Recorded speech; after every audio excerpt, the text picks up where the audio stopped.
Hey everybody, welcome to the Blendr Report, where news meets rational thinking. I'm your host, Jonathan Harvey. This is your co-host, Liam DeBooer. Liam, what are we talking about today? Today, we're going to be covering the aftermath of the 2025 federal election, including how Canadians voted to destroy their own nation just to spite Donald Trump, how the Liberal Party hijacked Canada's democracy, Carney reversing course in seeking closer ties with Trump, Poilievre vowing to stay on as Conservative leader after the election loss, Doug Ford betraying the federal Conservatives, and Alberta inching closer to separatism with Danielle Smith changing the requirements for citizen-led referendums. All right, let's get started. So, first off, we've got the greatest irony. Canadians destroyed their own nation to spite Trump. The 2025 federal election was framed as a stand for Canadian sovereignty, but it became an act of self-sabotage.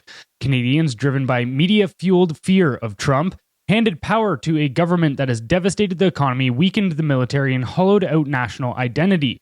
GDP per capita grew only 1.5% in a decade, while military strength declined and dependency on the US deepened.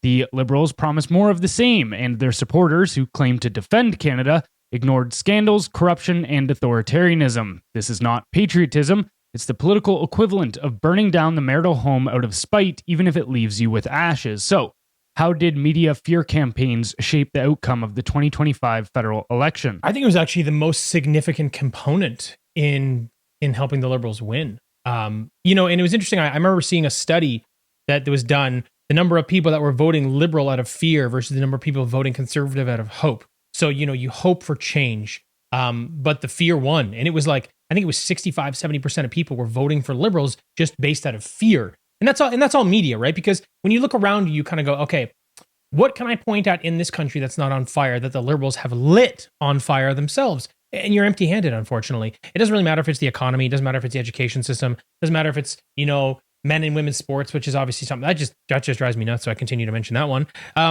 Take your pick. Our GDP, foreign affairs, foreign spending, just corruption. Corruption has been wild under the Liberal government. Insane. Zero accountability, election interference, point at anything you want. That's the reality of Canada. But the media spun this as if you vote for Conservatives or if you vote for Pierre Poilievre, you're voting for Trump and Trump is the devil. But you know what's interesting that I just picked up the other day, and I'm surprised I didn't see this earlier. Maybe we just had our head in the sand with the election. Trump is not only hurting Conservatives in Canada, he's hurting them across the world. So now Australia, for people that don't know, Australia was about as bad, if not worse, than Canada in many ways over the last 5 years. Through COVID, they were shooting their citizens with rubber bullets if they didn't stay in their quadrants. It was insane. Mm-hmm. So their policy very much follows the same line as us. They were heavily in favor of a Conservative government over the last few months, and their election, I'm not sure if it's over yet or it's over either today or tomorrow, very soon. And now it looks like their Liberal type party is going to win again. And same thing, the media weaponized the Trump effect. So I got to thinking, the Western world order, the Western liberal world order, I should say, is one of those things that you and I try to push back against because it really is really more about globalism. It's really about post-national states. It's really about sort of global power. So they sort of lost the war with Trump, is what they lost the battle with Trump. And you and I think a lot of people maybe thought it was the war. Like, okay, now this Western order may fall. But the media they spun it. They go, okay, we lost America, but now we can frame Donald Trump as the bad guy, and now we can sweep this through the rest of these Western nations. It looks like it's working. Well, that's actually one of the concepts within post-nationalism, right, is a more global, unified media force to create, instead of national narratives, that you have global narratives.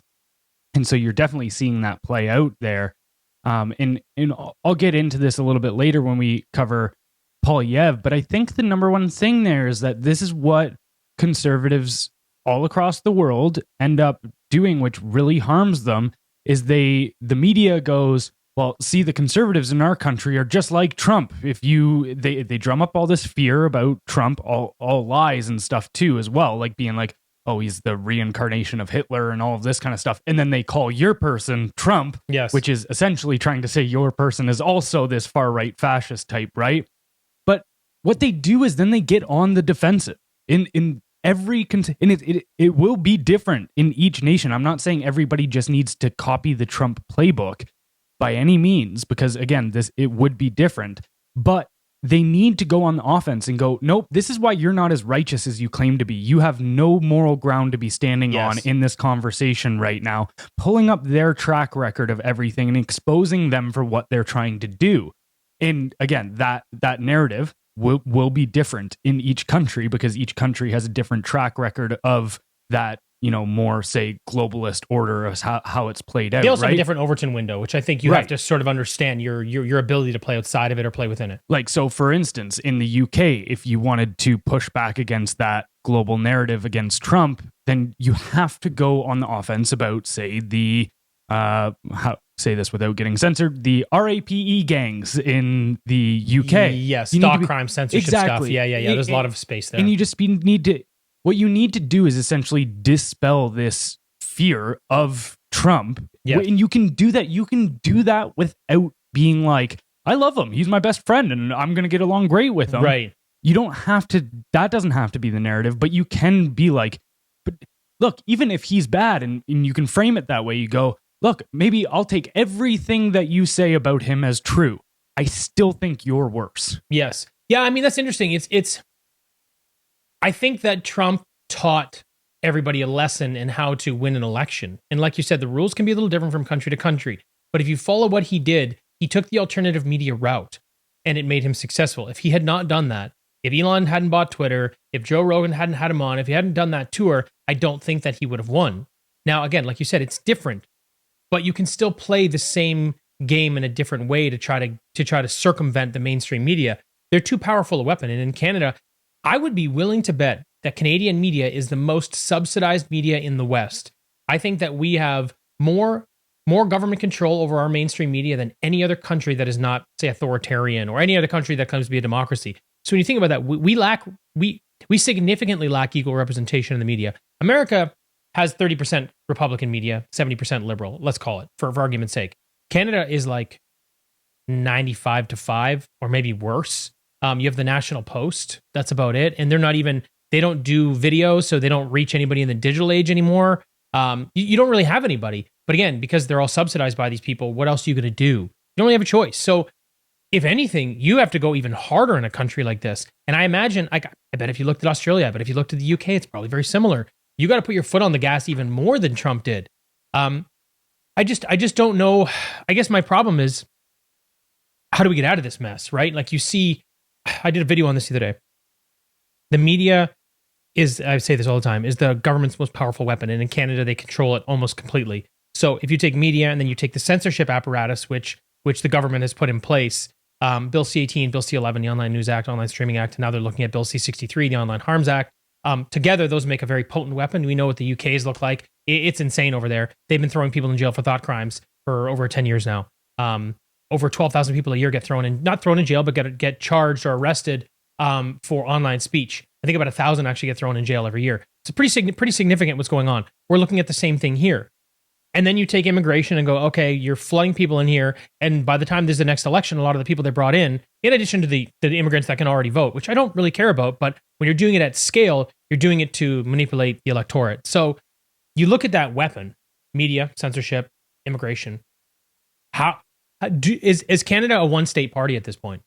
I think it's definitely on that way. And I think, look, I'm a believer in the mentality of there's always if there's a will, there's a way, essentially, to put it into a cheesy frame, right? Yep. But I do believe that. Like, look, if you look throughout this idea of history, or even looking at, say, a nation like Canada, I agree we're on a very, very bad path.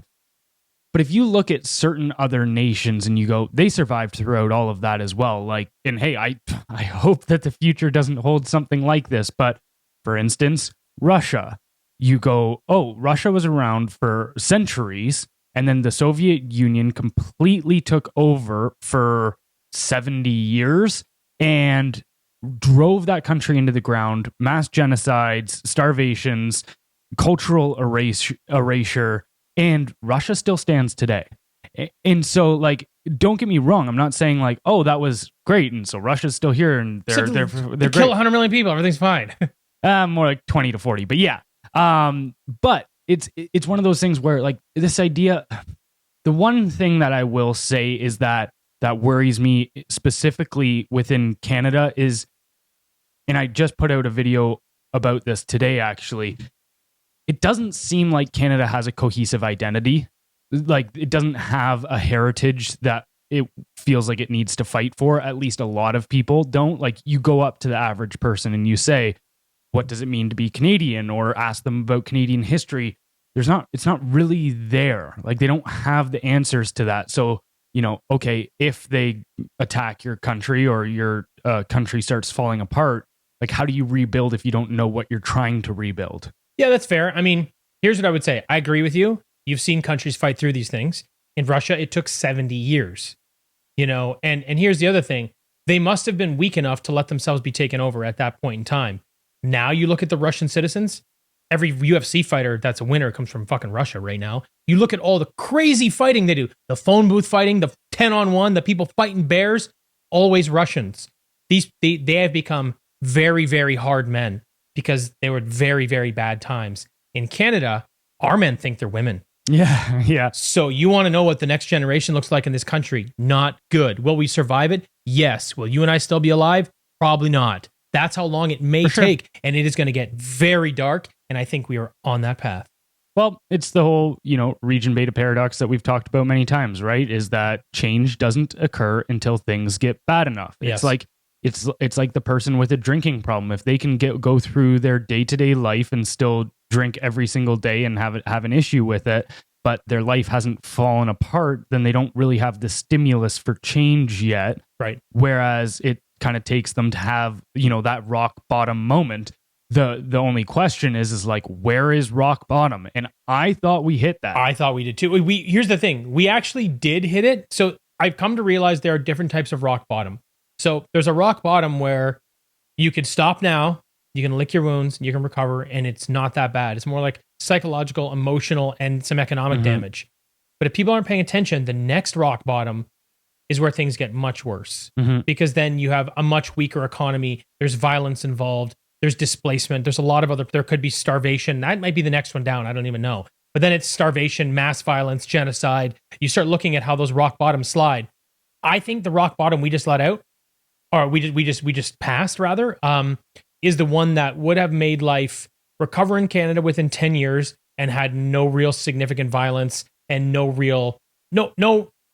loss of life. I maybe this is hyperbole, maybe I'm jumping a step, but I think we've now passed into the next rock bottom, and I think it's going to be there's going to be some physical harm, I would imagine. Oh, hey, you even look at, you know, we covered this last episode. You look at that 2040 report from our own government, Policy Horizons Canada, which was like, this will lead to complete political instability by 2040.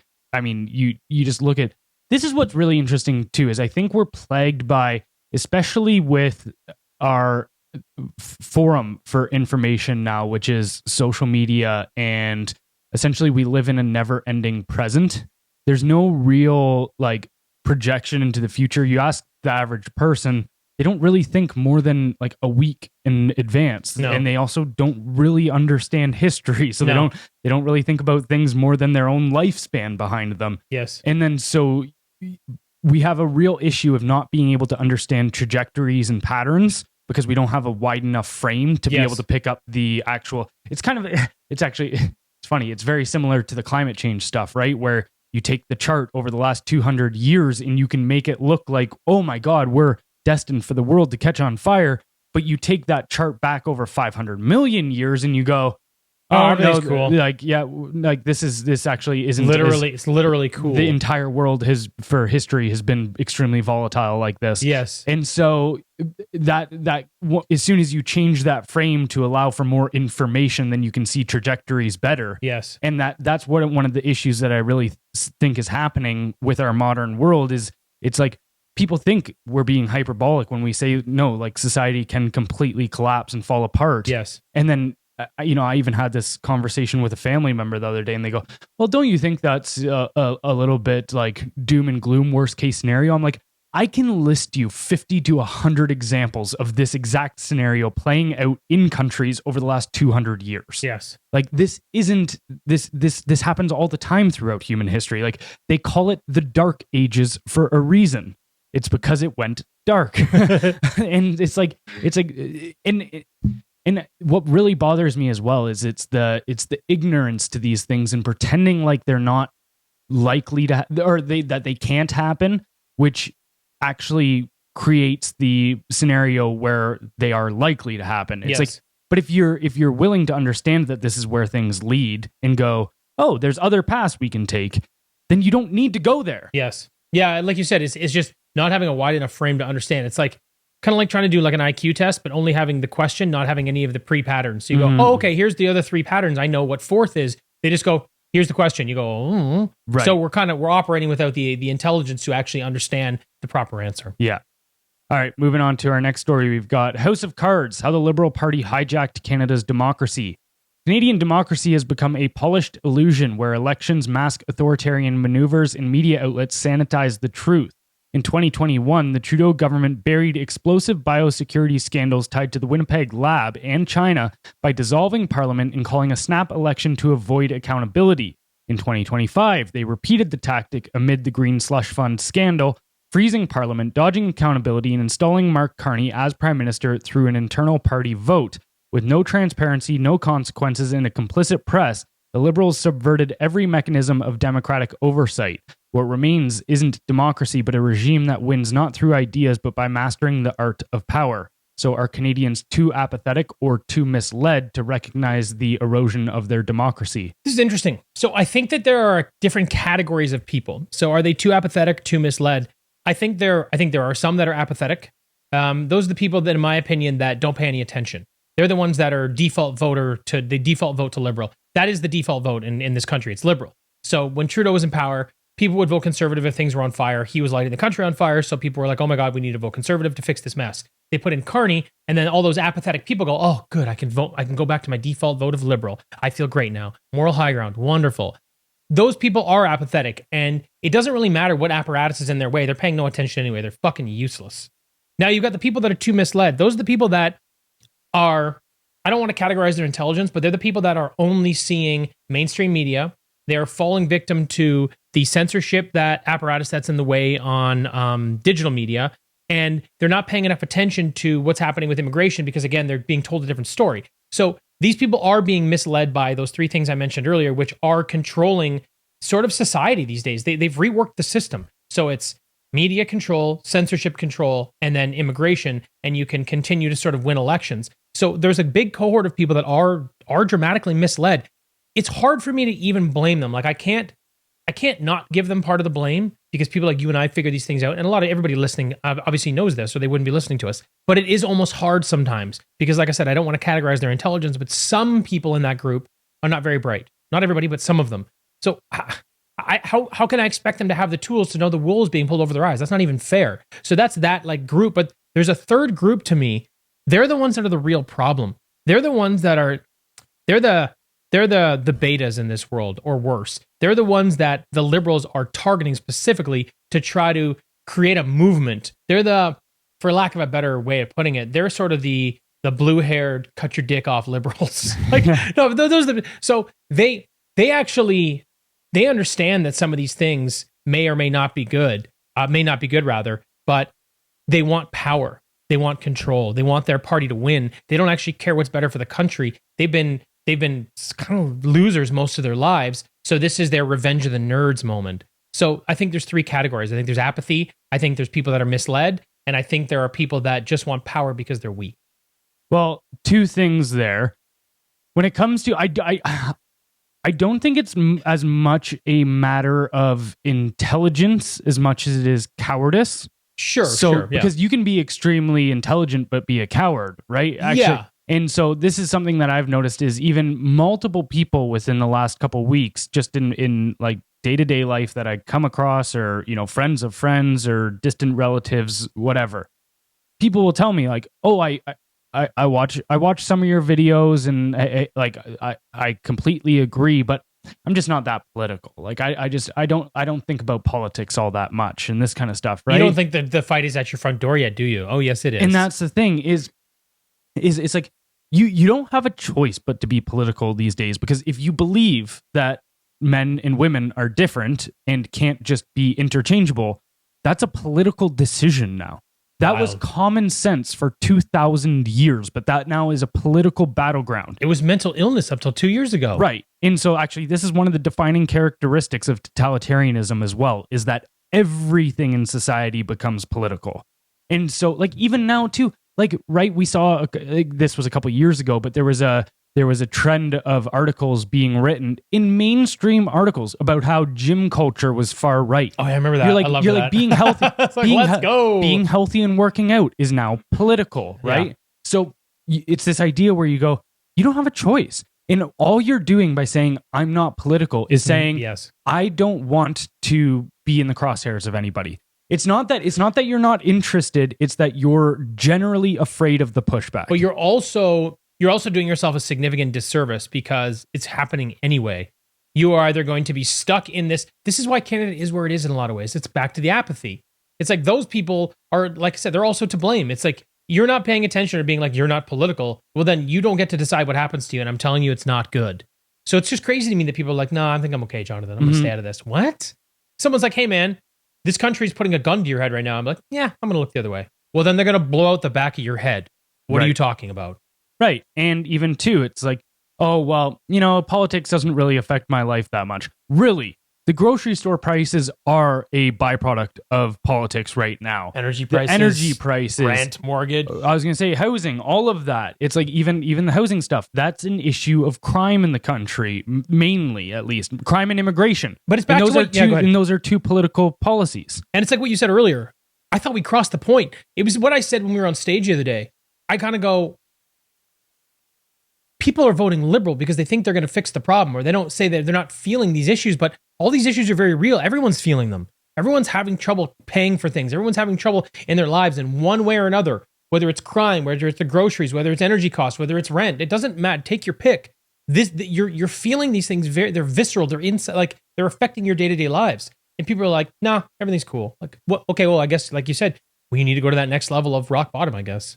Well, and one other thing that I wanted to touch on that you brought up a couple minutes ago was about the how they're losers or whatever.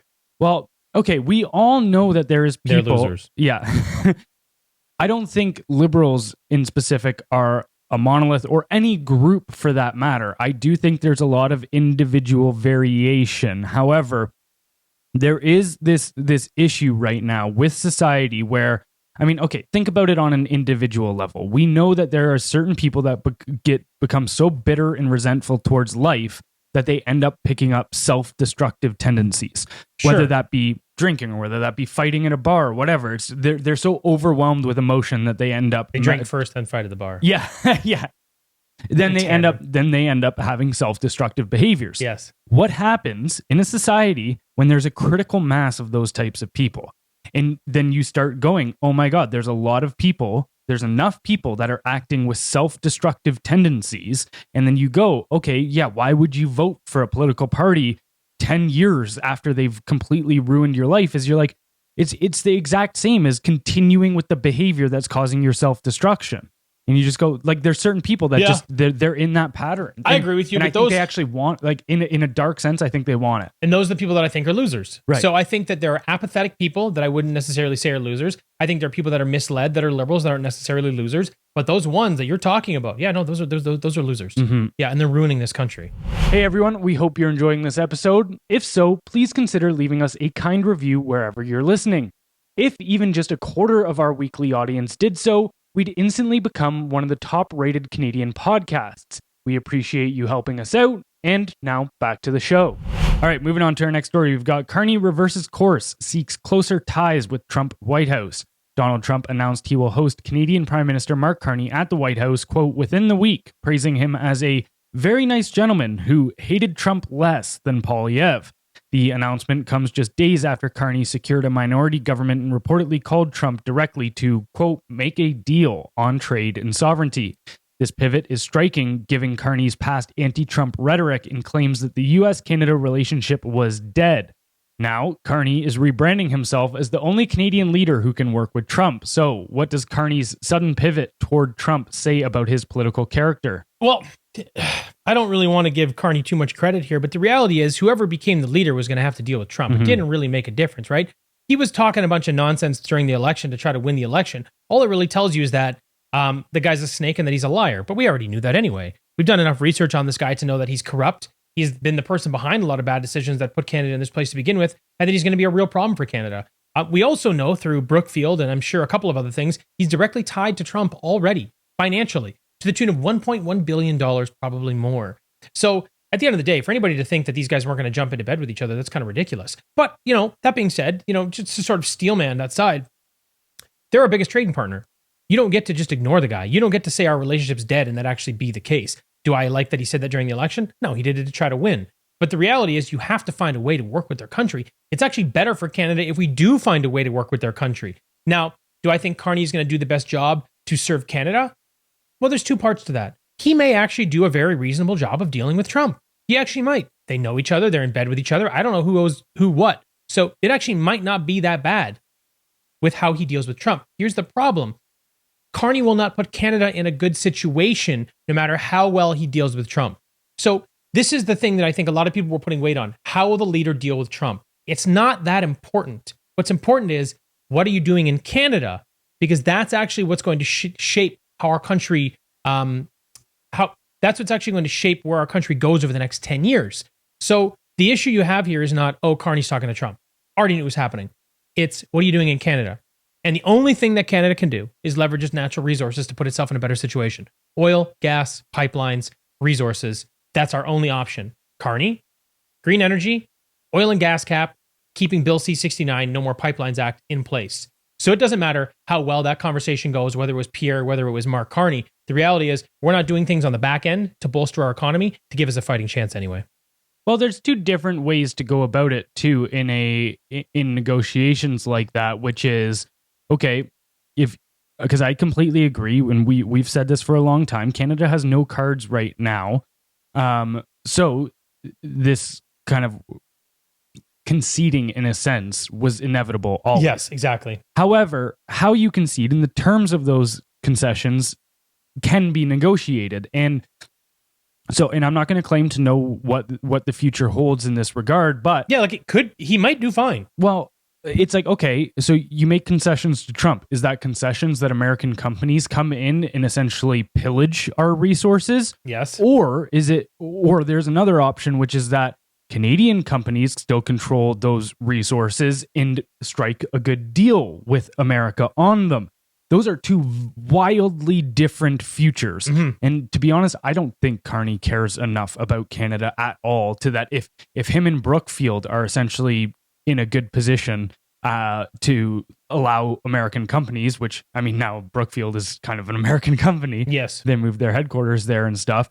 Then you go, okay, well, why wouldn't he allow American companies to come in and pillage? It doesn't make a difference to him. He doesn't care. No, I think ultimately, if I had my choice, I would have obviously chosen Poilievre. I think there's no question there. But with how things have to go between Trump and Canada, if he comes in too hot, too heavy, he's going to be pushed back anyway, and the leader's going to have to fight him on it no matter what. If he comes in and goes, oh, great, Mark Carney's there, you're now the 51st state, and we're taking all your industry. Everyone will go, whoa, whoa, whoa, whoa, whoa. There'll be an election in 20 minutes. Like, everyone would lose their shit here. So they understand that strategically. How would there be an election, though? Not necessarily.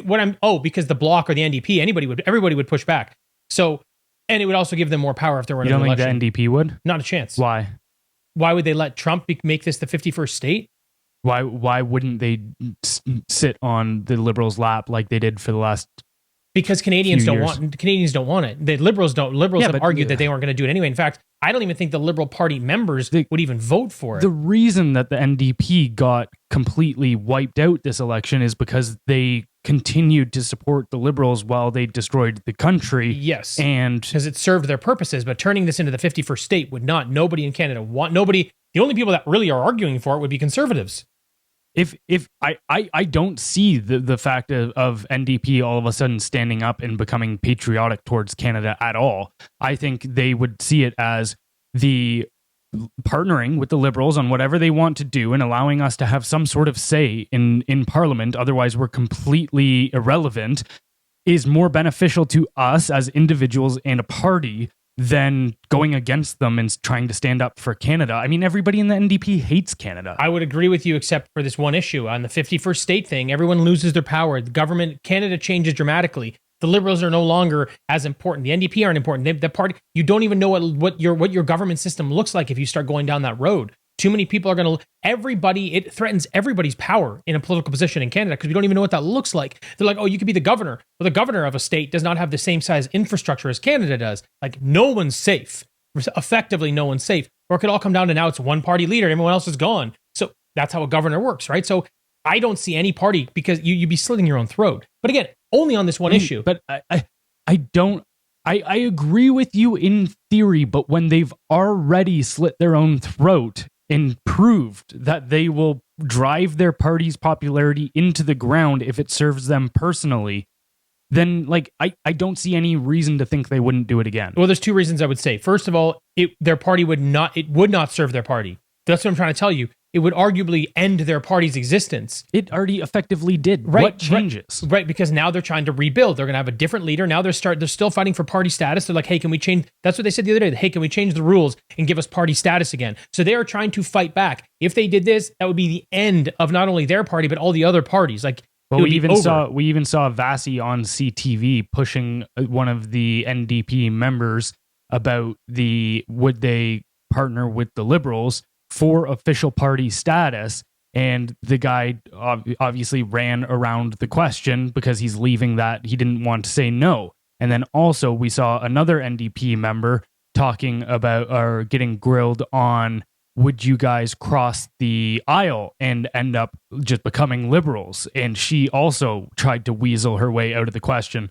And so you go, in either of those scenarios, if the Liberals go, you support us on whatever we do, and we will allow you to keep having your party status, which gives them millions of dollars in funding and all of this extra, essentially, ability within government. Yes.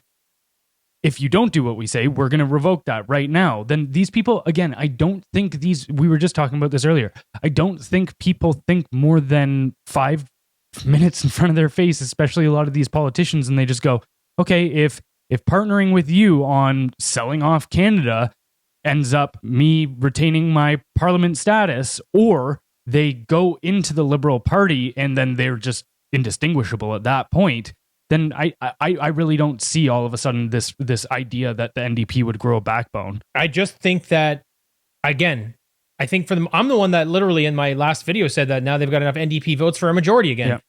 But on this one issue tears Canada down and takes everything away from everybody potentially. I just think you got to think, when I see politics, a lot of it to me is it's power and profit. Those are the two most important things to people in politics at scale. So if they vote to become the 51st state of Canada, which is not even a Liberal idea, I think we're off on a tangent here. But if they did vote for that, they would potentially lose both their power and their profit. It's the one thing that they could vote for that could take everything away from them. So I just don't think that would be something we would see. I don't think they'd go down. I think it's more likely, which we'll talk about later, that Alberta would secede and become part of America. That'd be the 51st state. It's much more of a conservative ideal, in my opinion. However, back to kind of what we were talking about with Carney and Trump, there's definitely different ways that this can shake out. And I think that you're right that, hey, you can argue that Canadian companies should be the ones involved at better rates versus American companies. So it could definitely change the landscape for Canadians. I agree. In my opinion, that's the tip of the iceberg. That's 10%. What really makes a big difference for Canada is the other 90, is the fact that, we had this opportunity to rebuild our economy through our resources and we're not doing it. So yes, the 10% is important. And yeah, Carney may be more favorable to Trump. I agree with you. He very much will be. But I think if you look at the country and you think about it in terms of maybe, a 4-year chunk or a 10-year chunk or a generation, the really big problem we have is that the Liberal Party is unwilling to leverage our natural resources, so we don't recover from this kind of no matter what happens with Trump. I think, too, one thing that flies under the radar in this conversation is, because I agree with you, the whole 51st state thing and anti-Trump rhetoric was a defining topic within this election, and I think it's what mainly drove the Liberal win. However, I have no faith in the average viewer of, say, CBC and all of this kind of stuff to think independently, and let's say a year from now that is on the table, that is a possible reality, and CBC tells them this is why this thing is good because the Liberal Party goes, this is your script, CBC, then I think those people would all of a sudden flip their script and go, this is why Trump is great. Oh, so it'll be elbows down now? Yeah. You fucking losers. No, and like you're already calling people losers a lot today. I think that is legitimate. Like I really don't. Again, this is Orwellian doublethink in the sense where it's just like, if I can get you to hold two contradictory beliefs as true, then I can get you to believe anything I want for an extended period of time. And this is all they need to do is just tell them that this is the thing. It's like, this is another thing throughout 1984. It's a theme, right? Is like, as soon as the party said that there was the three states essentially within the world, which was Oceania, East Asia, and Eurasia. And it was one of those things where it was like, once the party said that we were at war with East Asia, we were always at war with East Asia. And then the next week we were at war with Eurasia, and we had always been at war with Eurasia.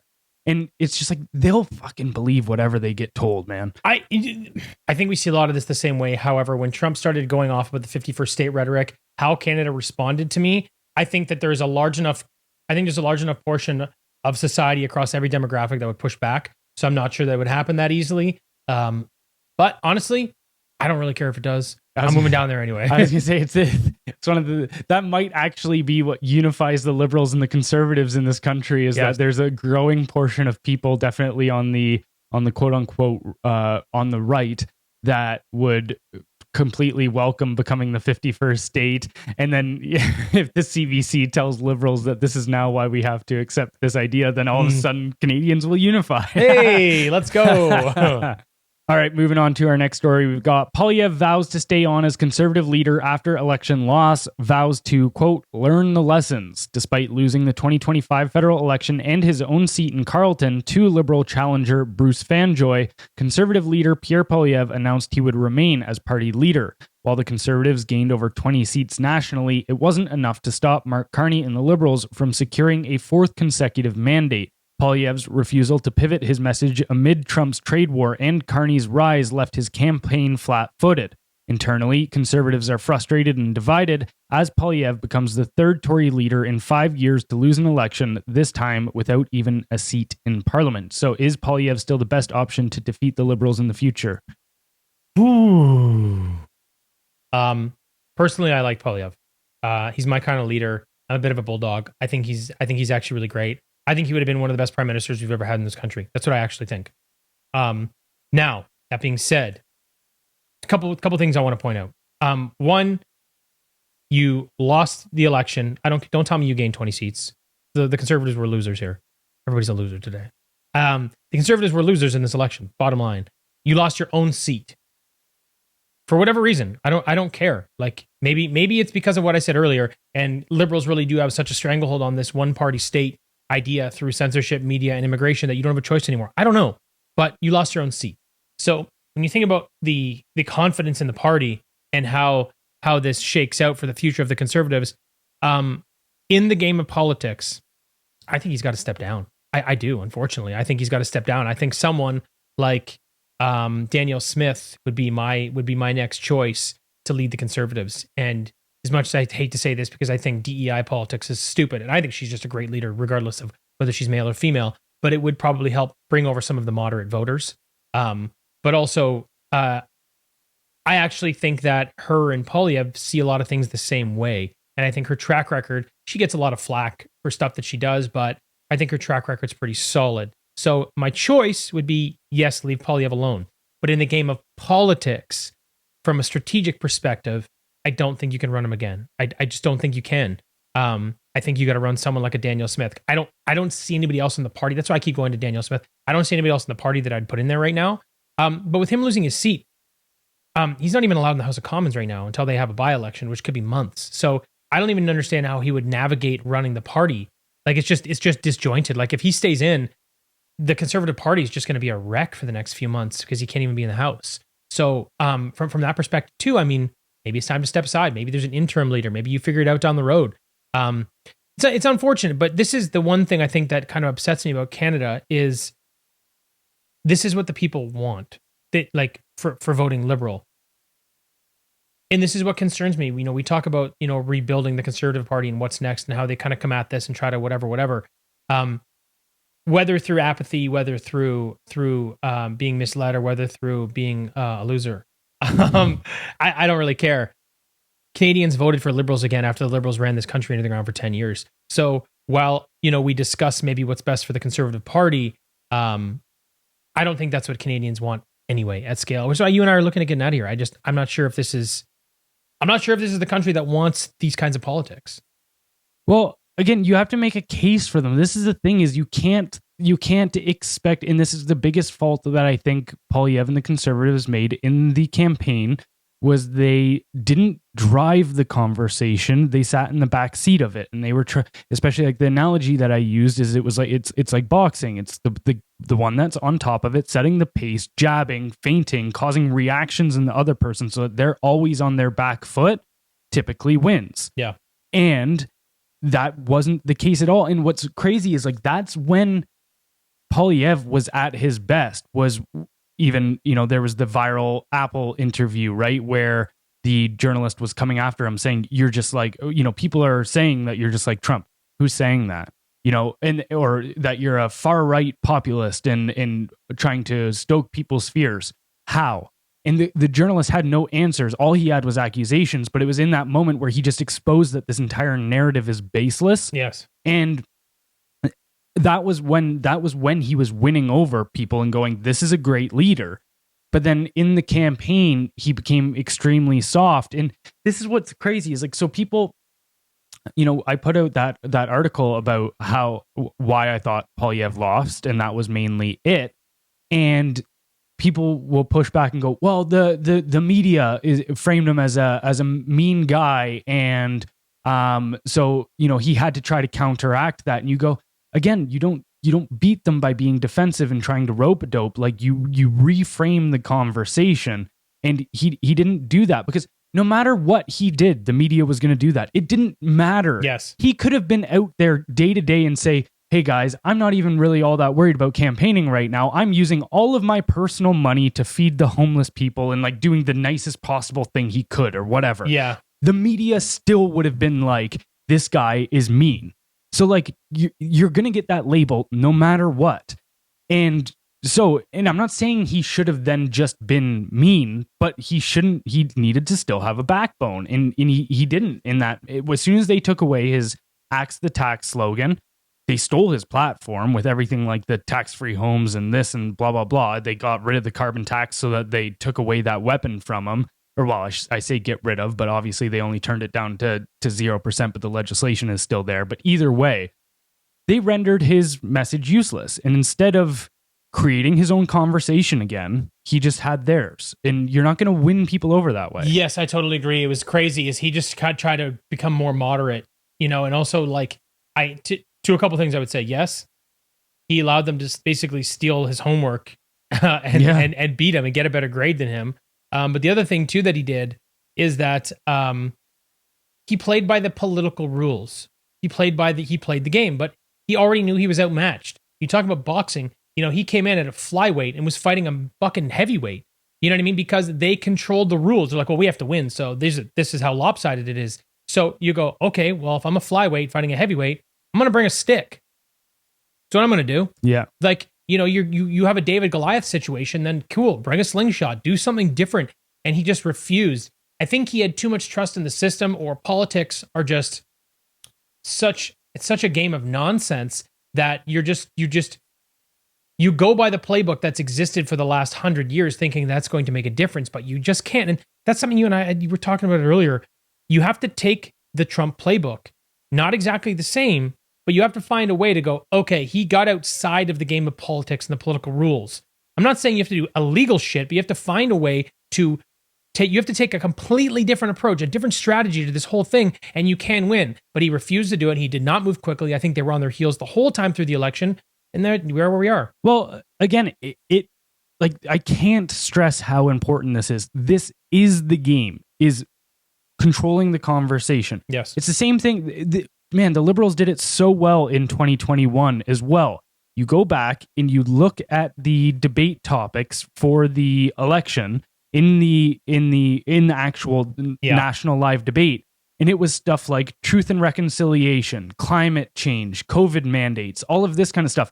That was like home territory for them. It was all liberal topics. You're not going to beat them in that conversation. You need to decide the topics of the conversation. And this is what I mean that Trump does so well, is that, okay, he gets into office and he goes, all right, Canada, our discussion between the two of us is now about fentanyl and drug trafficking.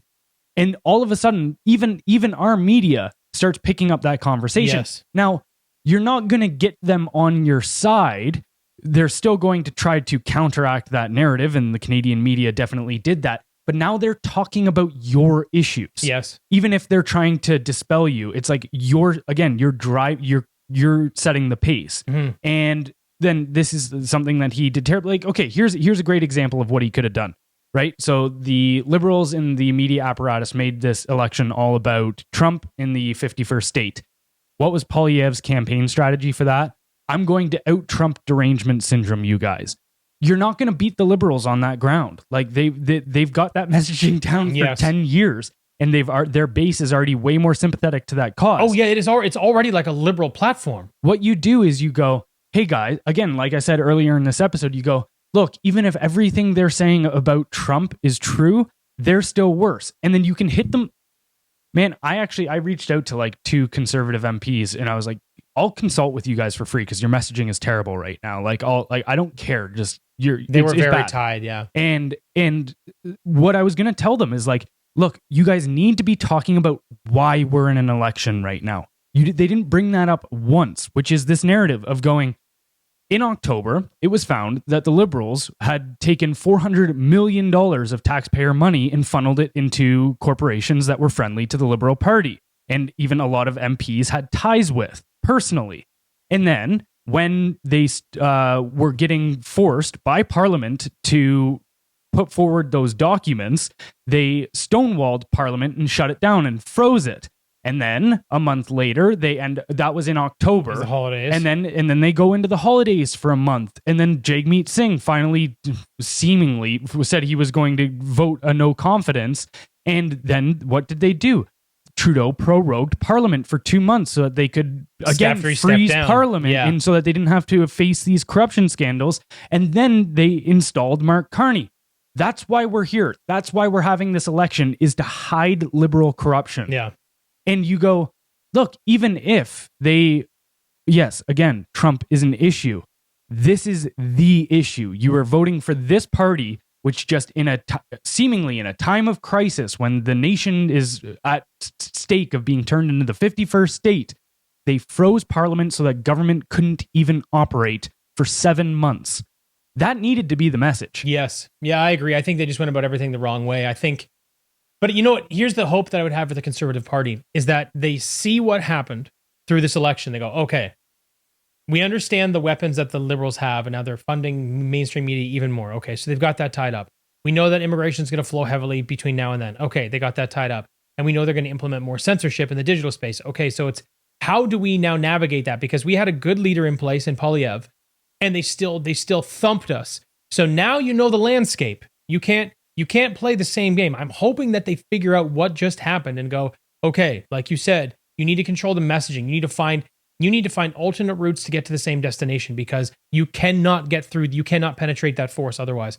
So that would be like my only hope in thinking that Canada's not a one-state party, but it's like a 10% hope, I think, or 10%. I think it's a 10% reality. My hope's not really too strong. Well, in the last thing that I'd really touch on here too is, because did get some pushback on that article about people just, saying, well, I think he ran a pretty good campaign and they got the most votes since 1988. And well, one thing to remember too is that because of mass immigration, there was 6 million more voters this time around. Yes. So you can't really go, 88 to today and be like, this is equal. It's like, no, they had a much larger, essentially, pond to pull from. Yes. It's not identical.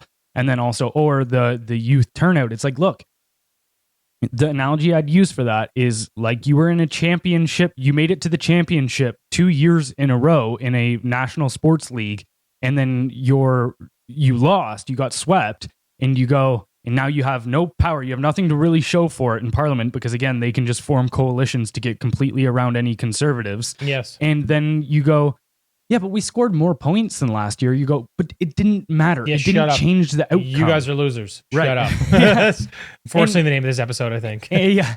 And but that is literally a loser mentality, because if your idea is Poilievre and the Conservatives ran a great campaign and they did everything they could, you're not leaving any room for change, which means your strategy is going to be the same next time around. And what are you going to be up against? You're going to be up against more voters from newly formed immigrants that get citizenship. You're going to be up against a stronger propaganda machine and more censorship. Yes. And so you go, if you run the same strategy, it's only going to perform worse. This is exactly it. You have to change strategy. It's the only way we get outside of a one party state. For sure. Today's podcast is brought to you by The Tallow Truth, the real secret to better skin. Most products aren't designed to heal your skin. They're designed to keep you buying more. More dryness? Use this moisturizer. Now you have redness? Add this toner. It's a never-ending cycle, but real skincare doesn't create dependency. It restores balance. And the best way to do that is to feed your skin what it actually needs. The truth is, you shouldn't put anything on your skin that you wouldn't put in your mouth. That's why I use F-Bomb from The Tallow Truth, made from grass-fed, grass-finished tallow with honey and frankincense. It's hormone-free, antibiotic-free, steroid-free, GMO-free, and vaccine-free, because I know that's important to a lot of you. And here's why we love them. They're a freedom-first brand that supports Blendr News and everything we stand for. And with a 30-day money-back guarantee, you've got nothing to lose. Try it today at thetallowtruth.com/blender and use code BLENDR, that's BLENDR, for 15% off all products, including bundles that are already discounted. All right, moving on to our next story. We've got Doug Ford, the Judas who betrayed Poilievre. Doug Ford has emerged from the 2025 federal election as a political traitor in the eyes of many conservatives, accused of sabotaging Pierre Poilievre's campaign to protect his own ambitions. Instead of supporting the federal leader, Ford aligned himself with liberal elites, publicly undermining Poilievre and refusing to campaign in Ontario, a decisive battleground. His advisor even slammed the campaign as malpractice. After the election, Ford cozied up to Mark Carney, seeking relevance while offering no support for the conservative loss. His actions weren't just disloyal, they were calculated and self-serving. So why would Ford side with the Liberals over his own party's federal leader? I think he made a huge mistake. I think his belief was, okay, how much longer can I run Ontario? Maybe one more term. But in the game of politics, power and profit, right? So he'll want to jump up. I know some things that I know for sure. I know Patrick Brown is nosing around thinking maybe he'll jump in and be the Premier of Ontario again. And I know that Doug Ford believes or was sort of pegged to jump up to the federal party once Poilievre was done or if he's not successful. I think Ford saw this as a moment going, oh no, if Poilievre wins, he could be there for at least 8 years. I'll be done as the Premier of Ontario. And then I'll be politically irrelevant. So this is my opportunity to step on this guy's neck and then catapult myself up to the federal party, and then I'll be the king. But the reality is the guy's a few cards short of a full deck. The only reason we let him run the province is because people look at him and go, you're such an idiot, you couldn't pull one over on me. No one lets that guy run the entire country. And the thing is, this was calculated. He made several moves throughout this election to be sure that he did not support Poilievre. And he said this bullshit thing like, oh, well, my job's to be neutral. No, it's not. A lot of other premiers supported a party leader. So your job, as from conservative to conservative, and this shows how disjointed it is to support the federal leader. What bothers me is if people paying attention know, people truly paying attention. And I say this not as a conservative, because you and I are not conservatives. We're more libertarian. We're not really tied to any party. We just pick a leader based on what has to happen in that country at this point in time. We know it is objective that Canada needed a conservative leader right now. I don't care if it's Poilievre, but we needed conservative policies to correct course. Doug Ford and his party are deeply entrenched in politics. They know the same thing. And instead of doing what's right for Canada, and even instead of doing what's right for Canada, what he decided to do was do what's best for him because he thinks he's got an opportunity to climb to the federal party. I really hope that people are paying attention to our conservatives and they squash any ability for him to make that jump. Well, and to be honest, to me, it's not even a conservative thing because I look at it and, somebody was talking to me last night and about they were like, I took one of those like political compass tests and just values to figure out what party I should be voting for. And it told me NDP. But they were like, I voted conservative because I was like, I don't support this party. But like, why is and this is what I said is I go, because the parties aren't actually representative of their principles anymore. Like the Canadian Conservative Party isn't conservative in any sense. Like when you think about conservative, you think about the typical idea of conservatives is that you will use the state to uphold traditions and more kind of a traditional value set. Yes. Poilievre wasn't campaigning on that. That's not like, and I'm not even saying that that's what I wanted. I'm just saying that like typical conservative throughout history, that wasn't it. Right. Same thing with liberalism. Yeah. The idea of liberalism is that the primary idea of politics is for the liberation of the individual from both state and economic coercion. They could be further away from that. And you go, the liberals are going state and economic coercion to crush the individual. And you go, they're the antithesis of liberal. Yes. Same thing with NDP. You go, they don't actually support the common worker anymore or like the union vote or whatever, any of these kind of people. So you go, the parties aren't actually representative of their principles anymore. And that's what I hope people sooner or later understand is that this is now just a straight up game of power. This isn't, you're not campaigning on, I think I have the best ideas to win. And again, this is where I think Poilievre failed in a sense where it's not trying to go like play and again, it doesn't require cheating. I'm not saying that they should pull out dirty tricks, but I'm saying you have to counteract their dirty tricks. You can't just go, I have the best ideas, because when you're up against a mass brainwashing campaign, people aren't going to hear rational ideas and go, no, you know what, I'm changing my mind. You go, no, those like 20 to 30% of the population is completely delusional. Yeah. I don't see it like breaking the rules. I see it like taking a different path. I see it like, hey, you want to take this? Well, there's a storm. There's a tornado down that path. So take a left, take another path, get to the same destination. Right. Yeah. But then going back to the Doug Ford thing, and this is the thing as well, is the reason that I supported Poilievre, and I still do, like, other than, maybe Danielle Smith, I don't think there's a better person to lead the Conservative Party right now. But like, if Doug Ford becomes the Conservative Party leader, like, Jesus Christ. That'll be the fourth election they lose in a row. Well, even if they win it, what's the difference? Like, I don't see him being the type of guy to go, oh, all of a sudden I'm going to implement the policies that really change life for the average person. You go, no, everything, even throughout COVID and all of this kind of stuff, it's like he got mad rich because he was putting in policies that helped businesses that were favorable to him. What's the difference between that and the Liberals? Nothing. If they vote in, if the Canadians go from voting in the I don't know, the snake that is Mark Carney to Yogi Bear. Yeah. Like what the hell? It doesn't make, I don't know, man. I don't want to go too down a bad path, but I don't have a lot of faith right now with where we're at. Well, and I think the other person to kind of toss some shade at in this scenario is Maxime Bernier as well.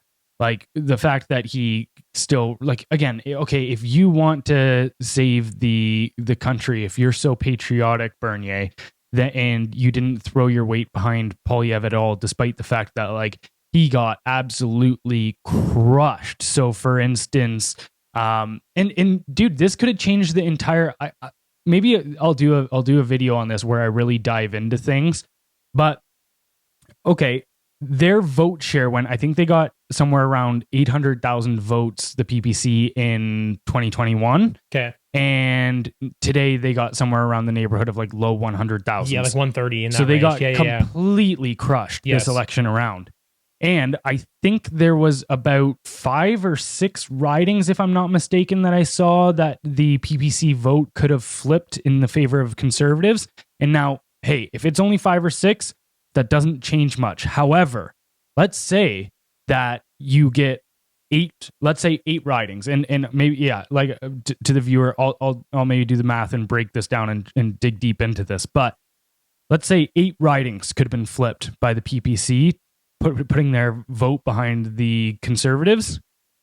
That was enough to block the NDP from being able to give them a majority. Yes. And so you actually, even though it wouldn't have been a Conservative win. The 5 would have been enough as long as they shifted away from Liberal. Yes. Right. Or and NDP. So you go, that very much could have changed the difference as to whether the Liberals can form a coalition or not. Yes, because the bloc will continue to serve the bloc. They right now, like Blanchette's talking a bunch of shit right now. He needs a slap in the mouth. It's like, now is not a time for partisanship. I'm like, bro, yes, it is. You just went through an election. You are not aligned with these people. He's like, no, we're going to align with them so we can get what we want and we're going to go fight Trump.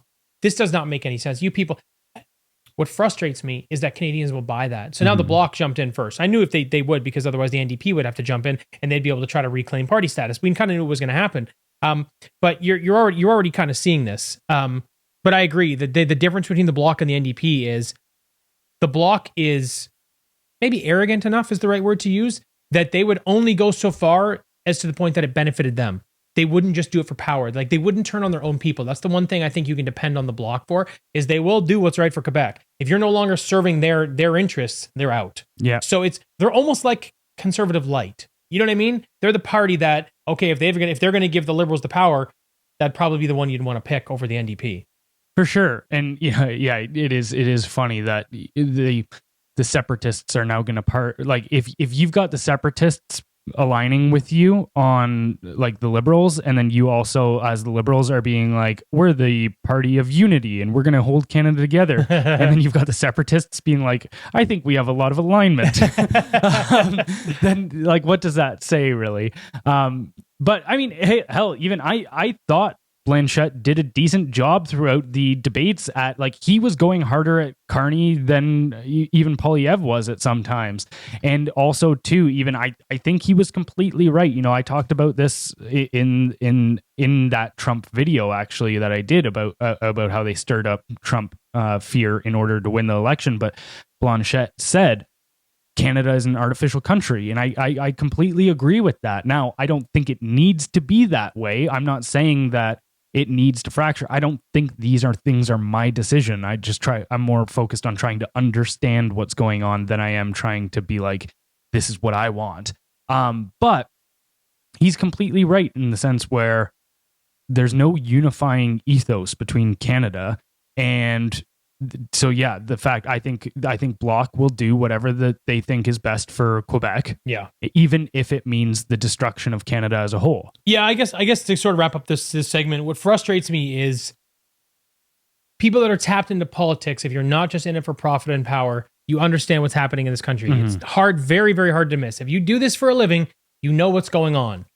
And I find it disheartening that Ford, preaches conservatism in Ontario, but says that's not what the nation needs at scale when you see that this whole place is on fire. So to me, that's why I wrote this. He is the Judas, man. He is the man that stabbed Jesus in the back. Let's go. Like this guy, I hope he falls significant. I hope he's almost forced to cross the fucking aisle if he wants to stay in politics after this. That's how bad I think this was. Bernier, self-serving, gonna run his PPC mouth, do his thing. I totally see your point there as well. And I'm just hopeful that Blanchette sticks to his guns and doesn't get in too deep with the Liberals. Yeah, and the last thing I'd say on Ford there is how you know that he doesn't have what it takes to lead a opposition party to the Liberals right now is even how he went against the whole Trump thing, right? Like, okay, if you... Oh my God, yeah. Well, if your idea, if you're supposed to be like this free market capitalist alternative to the what is now liberal socialism, I guess, then his response to the Trump tariffs thing is we're going to repeal red tape in Ontario to the point that our businesses can operate so efficiently and to such a great degree that these tariffs aren't going to hurt them. Yes. But what did he do instead? He said, we're going to print billions of dollars and hand it out to them. And we're going to double down and we're going to tariff them too. And we're just going to add more taxes and a bigger mess. And I go, if you add tariffs to these things, what do you think it does to Canadians? Right. Inside? I think that's, to me, the biggest bullshit thing is how they spin this counter tariff. No, guys, you're just hurting Canadians. No. You're just hurting all of us. And do people not understand the simple math there? I actually think they don't. I actually think the vast majority of Canadians could not even tell you what a tariff is. Actually, I was talking to a family member the other day, and they said that they used some of the information in my videos about even, say, for instance, the China tariffs on the canola or the Canadian tariffs on dairy and agricultural products in the States, or our tariffs on China over their EVs or whatever. And then being like, most people had never heard the word tariff before the Canadian media were like, what, you need to hate Trump for his tariffs. And like, again, don't get me wrong, his tariffs would really screw up our country in a big way. But the fact is that they're weaponizing this thing that is common practice within nations in order to drum up fear and support and make you forget what the Liberals did. And they've done such a great job, and Doug Ford helped them. All right, last story for the day. We've got Alberta inches closer to referendum reality as separatist sentiment grows. Alberta Premier Danielle Smith has introduced legislation that lowers the threshold for citizen-led referendums, potentially paving the way for a vote on Alberta's independence. The bill reduces the required signatures from 600,000 to just 175,000 and extends the collection period to 120 days. While Smith personally supports Alberta remaining in Canada, she affirmed she wouldn't block a legal independence referendum if initiated by citizens. With rising Western alienation and a projected fourth Liberal term, momentum is building. David Parker's petition has already drawn over 80,000 signatures. Smith's move signals a major shift. Alberta now has a real mechanism to challenge Confederation.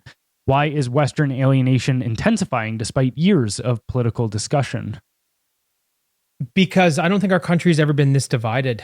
I think we're actually turning into America in terms of our political division. I think we're turning into a 1 to 2 party state. Looks like a 1 party state right now, but really we're left versus right, and we're significantly divided. But here's the thing, and I hate to say this, it's for good reason. It really is, and here's my perspective on that. Look what the Liberals have done over the last 10 years. You know what I mean? Like I say this all the time. You can spin around in a circle, blindfolded, and point at anything, and it's on fire because of the Liberals. Whether it's the economy, whether it's healthcare, whether it's immigration, whether it's housing, it really doesn't, whether it's censorship, whether it's the media control, it doesn't matter. Point at anything, and they've made it significantly worse over the last 10 years. And so people are seeing this trend and going, okay, what's happened and the policies you put in place have already ruined the economy and made life really, really hard.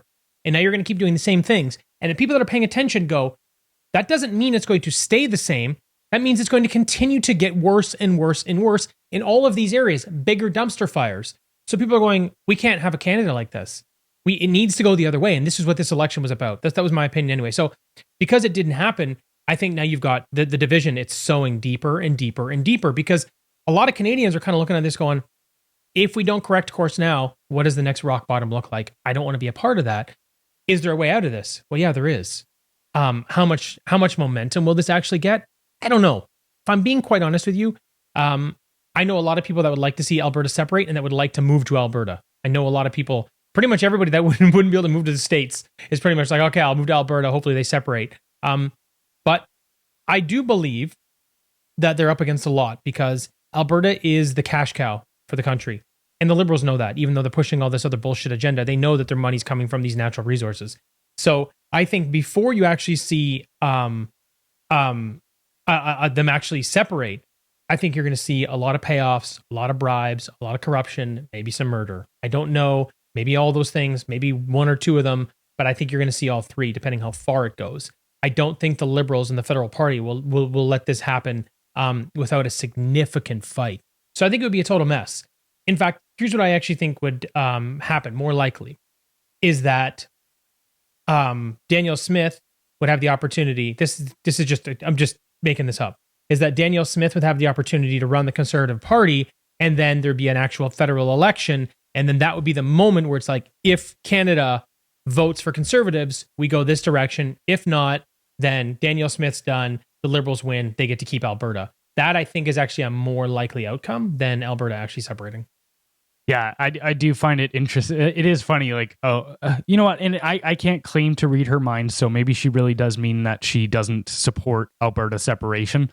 But if you're at the same time doing everything that you can to help them separate, make it easier to separate, then you kind of go, But also, too, this is actually the thing as well, is, okay, if you believe in democracy, and, you know, my beliefs on that are very much shaking, but like even just at this election was I very much entertained the ideas that democracy is a bad governing system for a long time, but it's always been more of like a playing with idea and just being like, oh, it's an interesting perspective.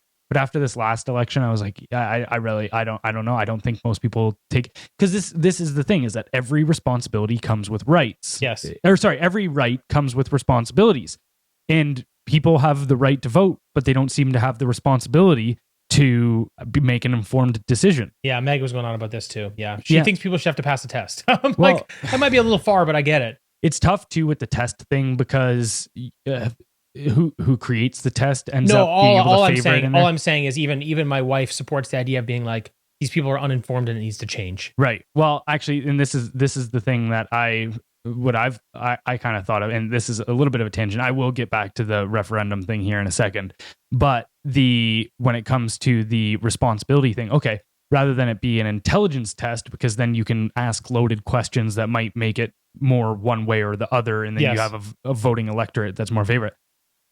However, something is, you go, okay, what you want to actually account for there is responsibility. Like, who is capable of being responsible? That's who's able to vote. And I think you can do that multiple ways.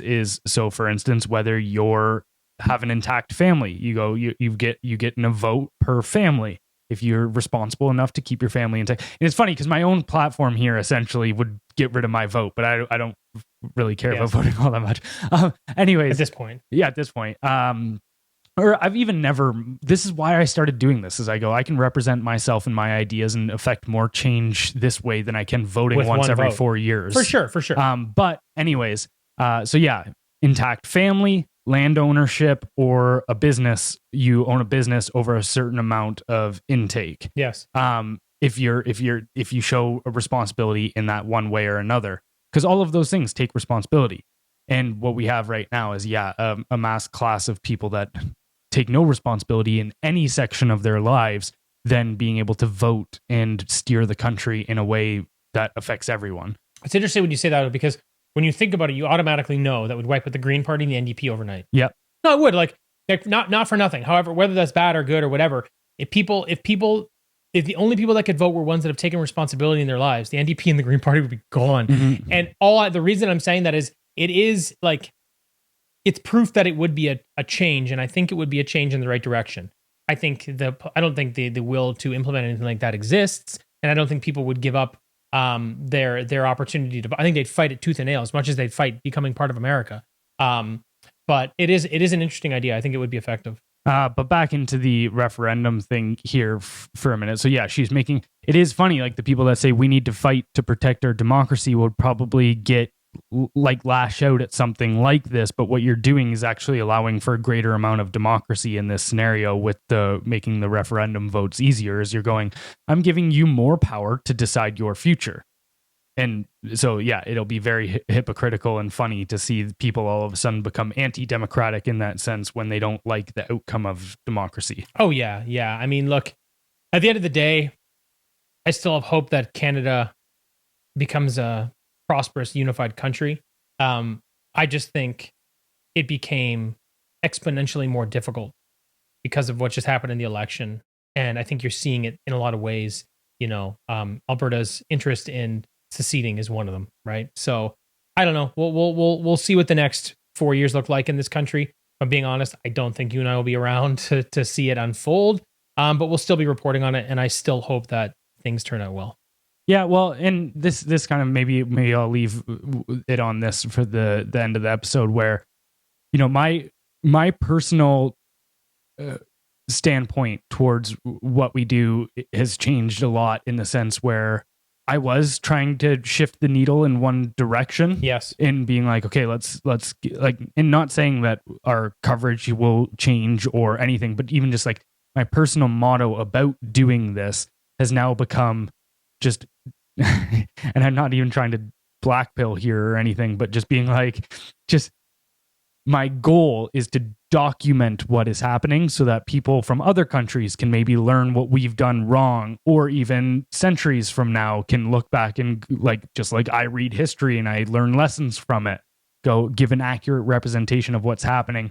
So when people, because you see all the time in comments being like, well, what can we do about this? And I'm like, to be honest, I think this election was a defining moment in the trajectory of Canada. It was. And I think Canada made the wrong choice. They did. And and so my mentality is less about affecting change now and more about just being like, all right, again, going back to the understanding what's happening, not trying to make something happen. Yeah, it's interesting you say that, because I'm feeling very similarly, where before I wasn't really like, vote conservative, do this, do that. You and I went into that mode because we're like, oh, this is what we need to do to fix the country. This is the only option.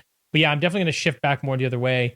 I want to understand more. I want to be able to tie more things together. I want to get into more things like you were talking about, a little more of the philosophy stuff, a little more history stuff, and kind of work more on like macro concepts for people to sort of understand the world and maybe how to best navigate it, because I don't think focusing on conservative politics anymore is the answer. Right. And I don't think the collective, this is the thing of like the collective change of like Canada change, whatever. I don't really think I don't really think that is going to bear a lot of fruit per se of that pursuit. No. So you talked about effort earlier. Yeah. So you talked about voting versus your time in. Yes. Yeah, right. I agree. So just here and now, just for the audience and people listening, it's just like, I'm going to try to give everybody information that they can make individual decisions based on, rather than trying to affect collective action. Yes, I agree. I'm very much in the same boat now. Yeah. Yeah. All right. Anything else you wanted to add? No, that's everything. All right. Before we get out of here, don't forget to head over to our Substack, where you can sign up for our newsletter, which goes out 5 days a week. That's blendrnews.substack.com, BLENDR news.substack.com. And you can also go to blendrnews.com and pick up a Death by Taxes hoodie if you'd like to support the show. Thank you for watching, and we'll catch you next week. Bye, everybody.